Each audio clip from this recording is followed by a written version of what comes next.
Video game publishers, it is time to stop kidding yourselves. You're probably not going to make the next Destiny. And your repeated attempts to is hurting the industry. This week on Spot On, we are talking about why every game is basically Destiny now, or at least has some elements of games as a service, whether we like it or not. And why are we talking about this, Tam? This week was the launch of a little game called Redfall, which comes to us from Arkane Studios, storied and beloved developer. Austin Studio is known for Prey. It is known for immersive sims, but it comes from a overall company that also has given us Deathloop, Dishonored 2, the DLCs around them, Death of the Outsider, Knife of Dunwall, amazing games. And Redfall is in fact quite different from something that they would make. It is more closer to something like Destiny. It's got a lot of the elements of a games as a service lifestyle game, including, the looter shooter element, the tiered loot, the weird cursor thing that everyone seems to do. I feel like Destiny is to blame for that weird cursor thing. Fine on PC,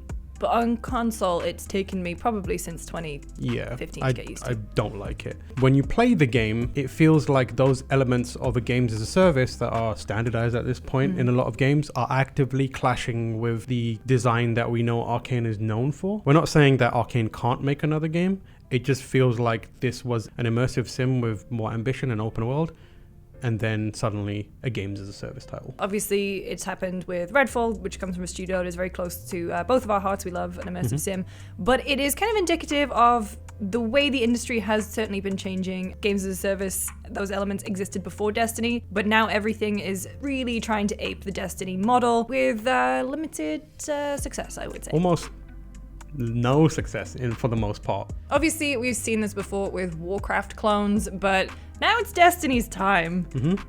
Because trying to be Destiny-like is certainly a trend. It's very in vogue, has been for the past few years. But chasing trends, especially in game development where things take so long, projects take years to come to fruition, it's almost always a fool's errand. The first thing is what you just said, it takes a really long time to make a game like Destiny. And not just that, it takes probably equal amount of time or more to get it into a place where it's good.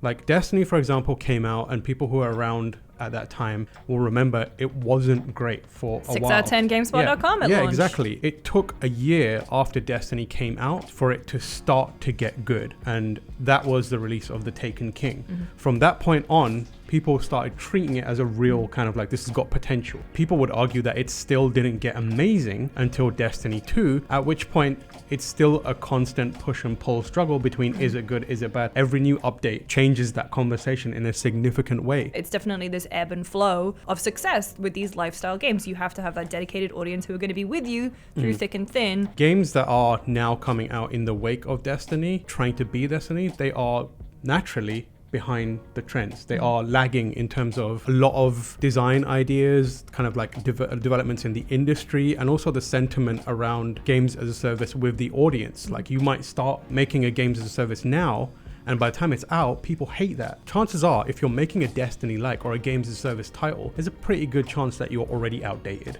These games that are being developed as Destiny style or games as a service style games, they are arriving in a kind of genre and a space within the industry that is dominated by major players. There's not a lot of air. These are experiences that have been polished over years. They're not just coming out and rough now. They've been almost perfected to a degree. And the reason that is important is because there was a phase in development or in the games as a service model where mistakes were okay. People were more willing to accept it because there's new territory. Everyone was failing in some regard and iterating and figuring it out. We are way past that phase. Well, the thing is now is that if there is something going, maybe a season in Apex is not what I would really enjoy. Well, what's to stop me hopping back to Overwatch? It's also a cost factor too, right? Maybe you don't want to buy the latest expansion. The way I think of it is either it needs to iterate, evolve, or innovate.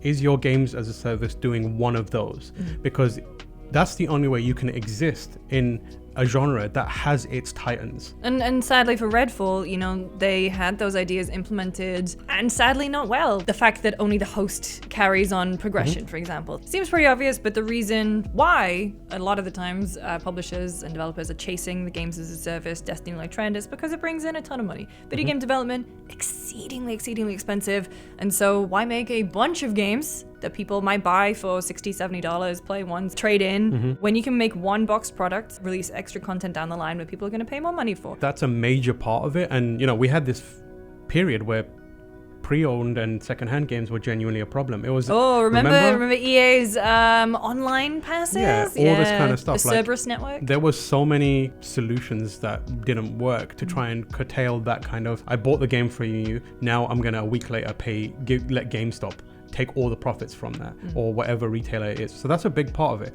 But also it's just, on the one hand, we are buying a game that is purely digital, so all the money goes to the publishers and developers, publishers mostly, and then all the content delivered on that is digital. On top of that, people are not able to buy games that expensive, $70, $80, at a rate that they used to be. One game to rule them all is what you want.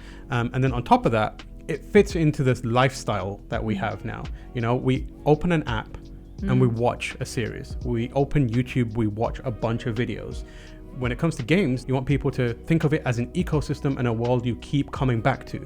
And the upside of that is, if you can nail it, is huge. People are basically building a habit of being in your game, which means when you make small changes, when you make additional content that you can pay for, or if you have hooks in there like microtransactions, they're way more likely to pay into it and have that ecosystem kind of thrive. The thing about it is, and the reason why we're saying you gotta stop doing this, is because that is very rare, exceedingly rare.